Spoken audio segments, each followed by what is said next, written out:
Welcome to Gold Derby. I'm senior editor Denton Davidson here with next level chef mentor Nyesha Arrington. We love to have Team Arrington in the house. So tell me, what were you most excited about coming back for this third season? Wow. Oh my God. So many things to be excited about. I would say for me, it's the audition process. We get so many applications, so many hopefuls that want to get even into the audition process.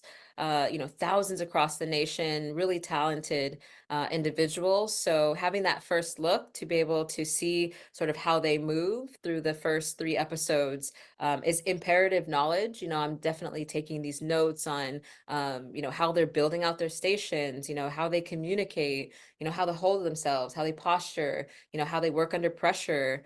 So I think for me, that's really the most exciting element of season three.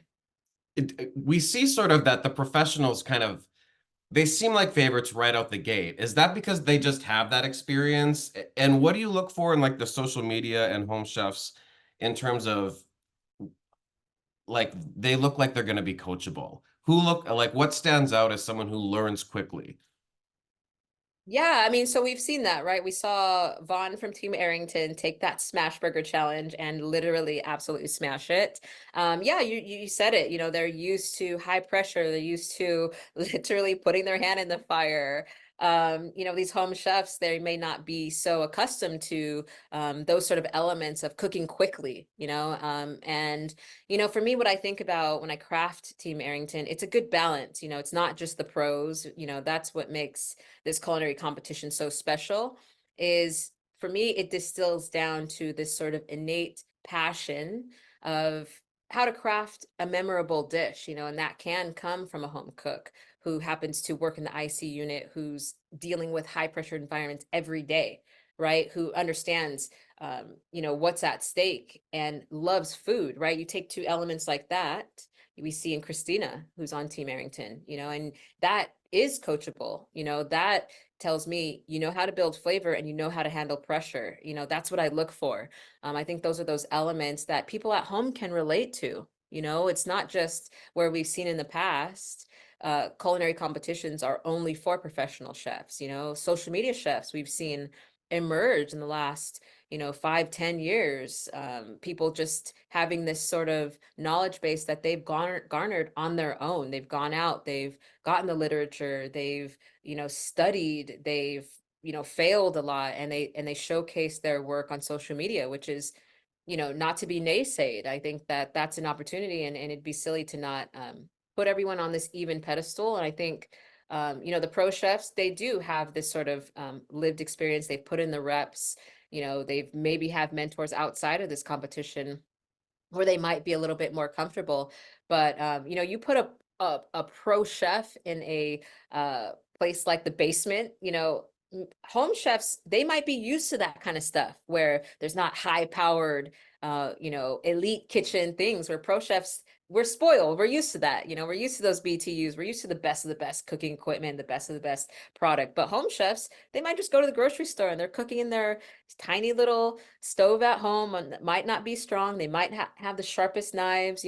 They feel right at home in those kitchens. And it's so interesting because I think that's what levels out the playing field, between the three sort of tiers of cooks, and also the three tiers of the kitchen, and that's really where the layers and the intricacies of this culinary gauntlet come to life. And that was one of the cool things about the auditions too, is they all got an opportunity to play in every kitchen. And that isn't always the case. They each got their moment. So they've each experienced every level. Another fun moment of that draft was Gordon just stole Jordan from you. How mad were you? I think he got bleeped out in that episode. So like he just makes his own rules now? Like what's like is because it's his show or what? What? How does that happen? Dude, you literally just took a walk through my entire brain. It's like, this is Nyesha. I'm like, how unhinged do I want to be in this moment? Like, are you joking? Like, of course, Jordan's gonna go with you. He burned his fingertips and you had a viral moment with you, Gordon. And so, yeah, in that moment, I watched Jordan. I watched Jordan and that scallop dish. And I said it in the episode, there was such simplicity and the complexity of those flavors, which I really appreciated. The tomato water and the delicate sort of brightness that it brought to something like a really rich, beautiful scallop, that is coachable. Those are those moments I'm looking at, and Jordan being a social media chef, he just needs to put in the work, and he has this innate sensibility on how to pair flavors.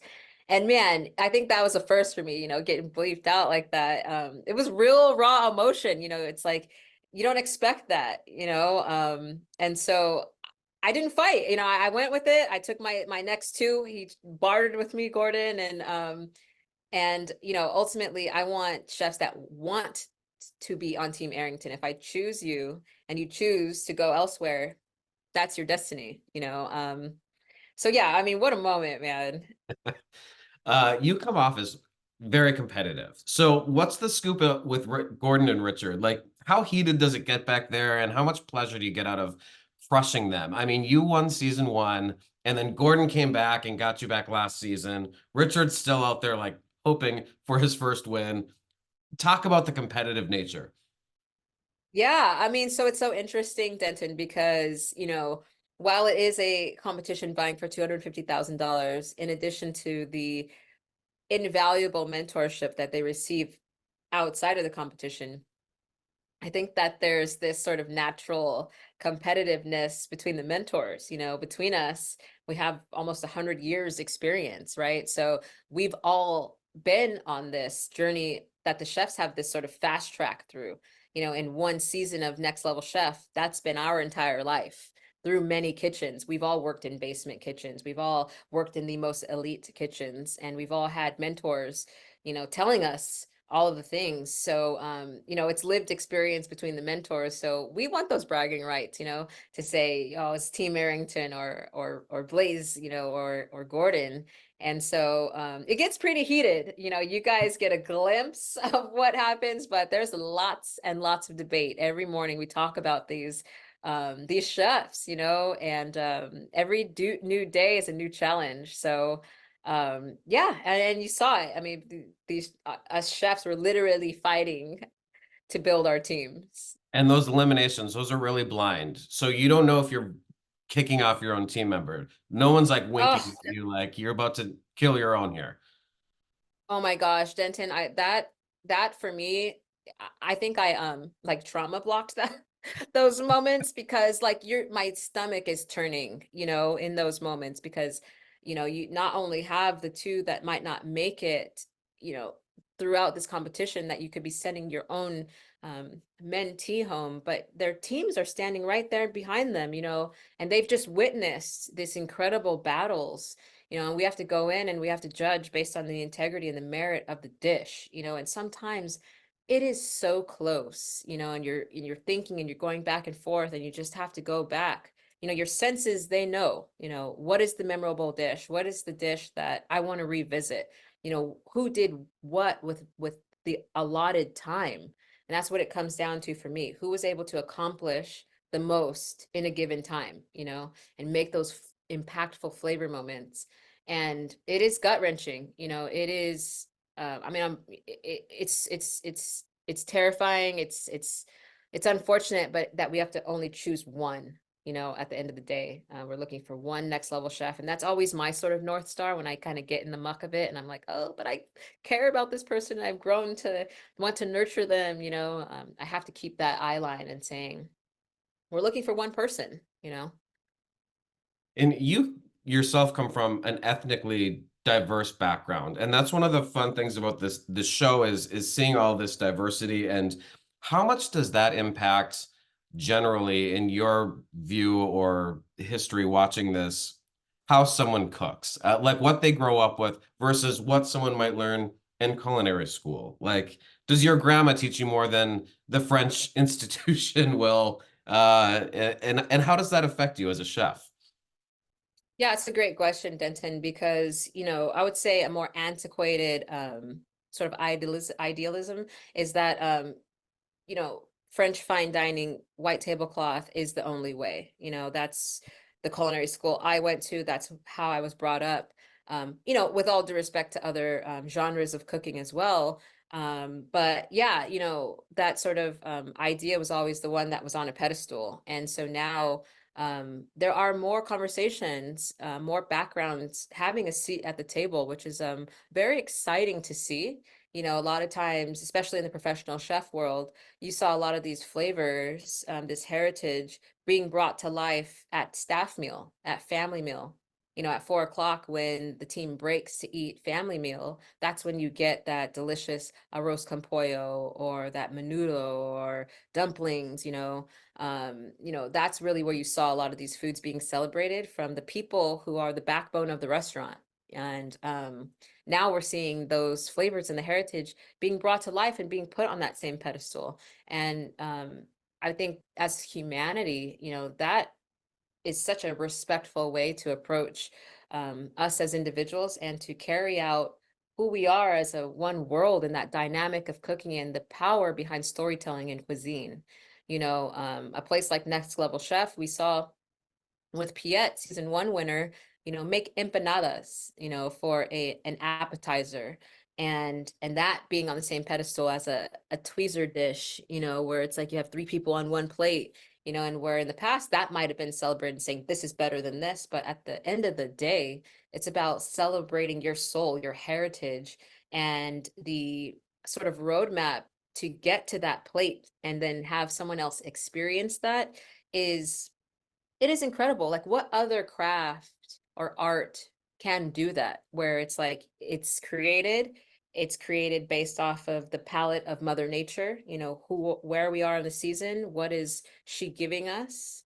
You know, how are we caring for those products, those components on a dish, and bringing them to life and putting your heritage, your soul into that, and then offering it to someone. Like, that is hospitable. That's true hospitality. That's a an essence of servitude, and then it disappears, but it lives in the soul as food data. You know, that is powerful shit, you know. So I am so grateful to be a part of that dialogue on a place like Next Level Chef, because it's not just this like, you know, one essence that's being celebrated or not. You know, our upcoming seasons, curry in a hurry, you know, these are dishes that generally take hours, and we're tasking our contestants to bring those dishes to life in 20 minutes. So, you know, it's asking a lot to fast track and use new technique to develop flavor, which is very exciting. And you're obviously a well-rounded chef, but I would love to know, what would Nyesha Arrington rather order off a menu than cook herself? Like, what do you look Ooh, for when you go out for dinner? well, I love this question because I'm gonna answer it honestly. I'm a big like noodle girl. I freaking love, um, I really love like American Americanized Chinese food. It's like my guilty pleasure. It's the thing I will order when I'm like out of the country and I come home. Like, first thing I'm gonna get takeout is some delicious Chinese food. Like, probably not gonna pull out my wok and make it, but your girl will definitely order her some Chinese food. And are you able to even enjoy, like, I think of you and I'm like, is she always critiquing everything? Like, what's your success rate of walking away from a restaurant feeling satisfied? Is it like 50%? Is it 80%? Or are you always sort of like, oh, this could have been better? Or like, how has it ruined it for you at all? No, you know, it's so funny because that's a question I get asked often, and more so with my like dining mates. I think if I'm not dining with chefs, people are like, "Oh my God, like, are you gonna critique the food?" Excuse me. Are you know, are you gonna critique the food? And I would say it's um not uncommon for me to understand where they're trying to go with a dish. You know, I generally don't, you know, it's just data. It is what it is. It's not for me to critique, you know. I think by the time people open their restaurant, they generally have a clear vision of what their identity is as an establishment. Sure, I might think, oh, a little pop of acid, some lime juice or something really would have done this dish justice, or the ceviche or what have you. But for me, when I think about dining out, ultimately, I'm trying to create core memories with my friends, you know, with my loved ones, with my family. You know, I think when you dine out, it's generally a celebration, you know, so they tend to be more boisterous. They tend to be jovial moments. So the food almost comes second to the lived experience, I think. It's just this opportunity to break bread together and be communal. I think that's the art of dining. Like that's what it's about at its core. All right, quick final thought. What should people be excited about that we haven't seen yet? What's a challenge or two um, that really got you excited this season that we can look forward to? Yeah, so I would say what is really exciting is sort of I don't want to say too much, but the idea about being able to have product identification, taking a mass and breaking it down to share with your team. Like that's going to be a very exciting episode. And so yeah, the teamwork, I think, we're going to see some team challenges, which is very exciting. Yeah, those are some of the really fun moments about this season. All It's right. incredible. I mean, this is probably the most competitive season yet. I mean, the contestants have seen 2 seasons, so now they come in, they have a strategy. A lot of times they're timing themselves outside of the competition before they even get there, thinking about how they can think about on their feet. So the level of competitiveness, it has risen and it's truly next level this season. So much fun to watch. We look forward to that. Next Level Chef airs Thursday nights on Fox, 8, 7 Central. Nyesha, thanks for sitting down with Gold Derby to talk about it. My pleasure, Denton. Thank you.